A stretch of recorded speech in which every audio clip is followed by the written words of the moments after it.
Hi folks, it's Kelvin here. We run coach for Leeds and surrounding areas as well as online coaching. In this little video, I'd like to add something to Alexa's last video, which I think was really important. And I sort of almost had some thoughts to share as well. And Alexa shared some of those thoughts for me. But I would like to add a couple of quick things, if that's okay, Alexa. And I think one of those things, a really important point that Alexa made was making sure that the events that we're choosing and the goals that we've got for these events match the time that we've got to train.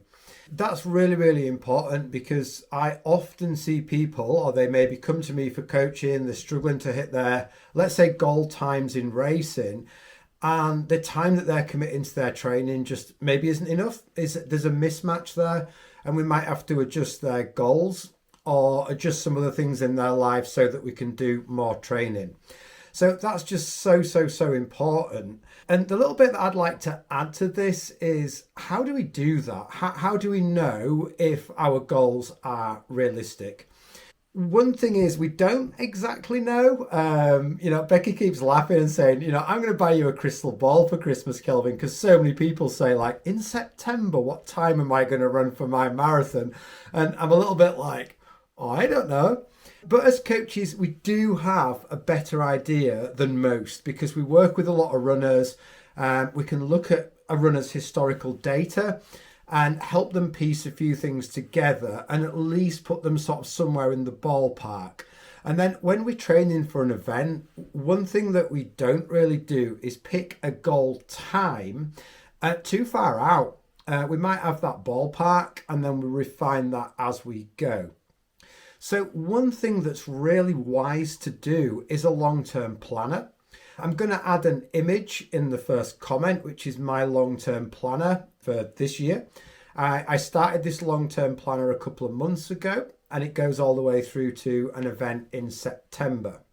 What that allows me to do, and that allows runners, even if a runner doesn't have let's say a specific race goal, but they've got specific goals or they want to do different things at different times in their training, it's really wise to use some sort of long-term planner. I use a spreadsheet for myself and the runners that I work with. I don't always show the runners that I work with everything because it can be a little bit of overload for people. I kind of reveal it within their training as we go along. What we like to do is, to drive fitness, we need some sort of periodization. That periodization comes from longer term planning.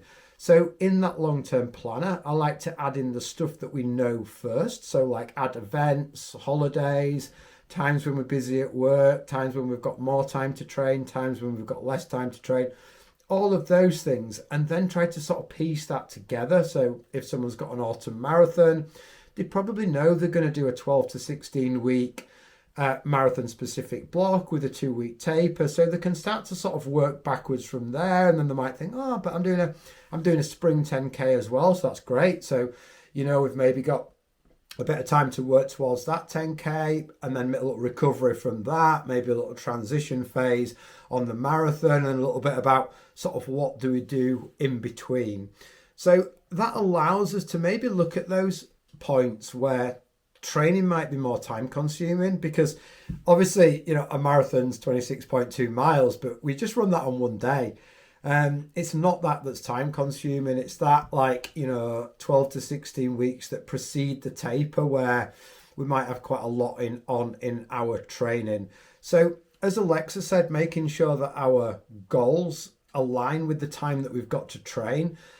And it's really useful to lay that out in a long-term planner so we can make sure there's no conflicts with, let's say like a work trip and a marathon peak block or something like that. And then we sort of make adjustments.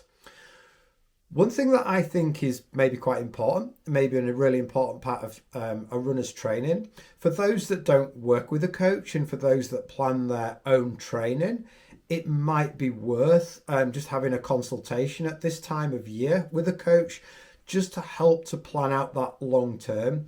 So event choice, event placement, and just chatting about how much time that runner has to train. Is that realistic for the goals that they want to achieve? And, is it does it line up in a way that a runner likes to train, if that makes some sort of sense? So I hope that was really, really useful. And if you've got any comments or questions, please just pop them down below. And for now, happy running.